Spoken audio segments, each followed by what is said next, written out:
I guess one of the big starts are design. The best way is probably if you've got a CAD, or you can even do it on drawing. Scribble a bit of stuff on paper and you'll come out with whatever you want. But you know, obviously if you have got a CAD, you'll get it more precise. You get the balance. So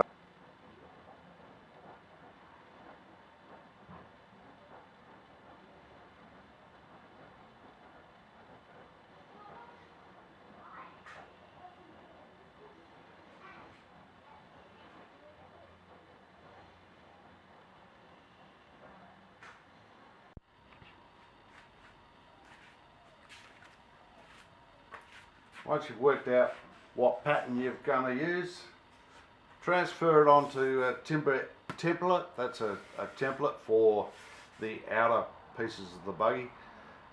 That's not the one I'm doing at the moment, but once you've done that, transfer it onto the timber you're going to use, cut out how many pieces you want. In this case, I think there was about 10 pieces, exactly the same. There are a lot of different shapes, depends on what you want, but in the end I think there was 17 pieces. This is 16mm melamite you can get from your hardware, your timber store, any of those. It's easy to use, easy to cut, easy to sand. The only thing is, towards the end product, you've got to use a fairly good sealer on the edges. These are all sealed, that's not too bad, but you've got to make quite a few of them. When you've made up your batches of whatever, the one I've got here is actually in 5 blocks. I'll just show you this now and we'll go from there. One of the essential tools you'll need to do your project is a saw like this. It's a compound saw, and quick, easy, more accurate. But you can use hand saws, you can use jigsaw, you can use a 9-inch cut-off saw. You know. The mill is another piece of equipment. If you've got one, it makes life a lot easier, a lot more accurate, a lot quicker, and you can do a lot of things with it. You can manufacture and reface timbers and everything you need to do on a buggy. Another piece of equipment, the router, is, I would say, almost a must if you're going to start building bodies of any great size, or they're great for bevel edges, as you can see. They're great for trimming, putting different shapes in bits of timber, and you can do it by hand. Like if you've got a file, take forever, but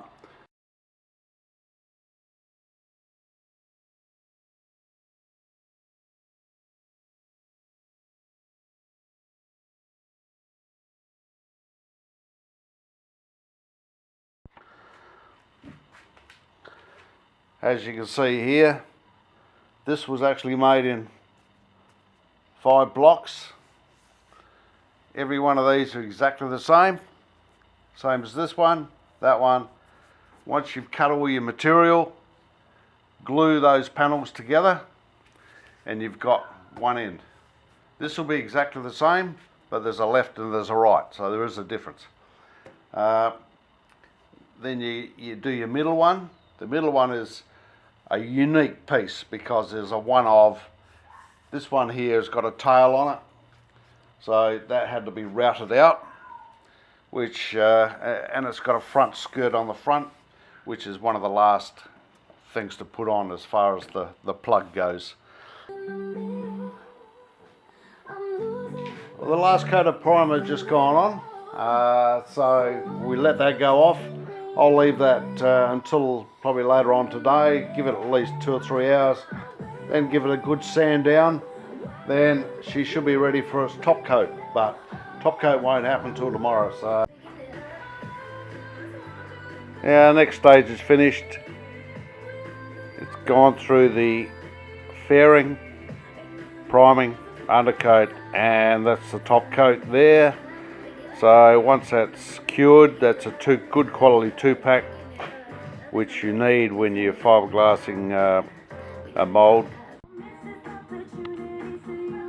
We've got down to the final stage of the plug. It's all been sanded down, recoated, and now I guess the time is to let it dry. Then we can take a mould off of it.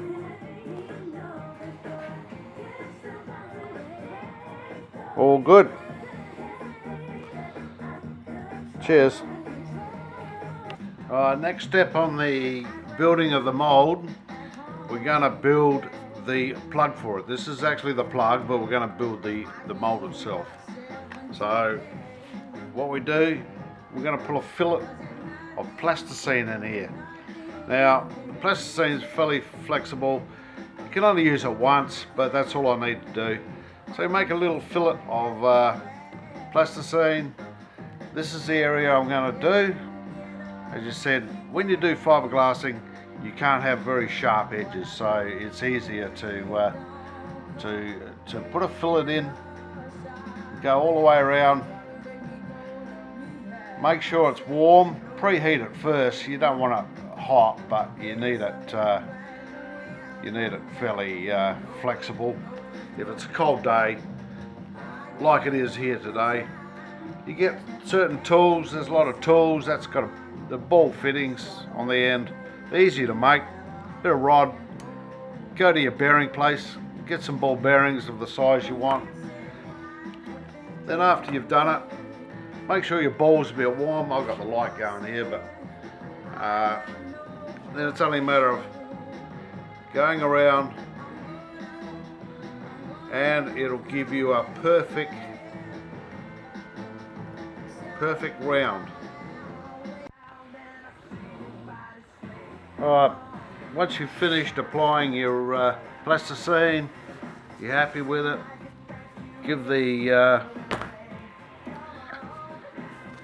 your plug a clean up. Just wipe any excess off, and she's good to go. This will be a tomorrow's job, weather permitting. Obviously don't fiberglass when it's really hot or really cold.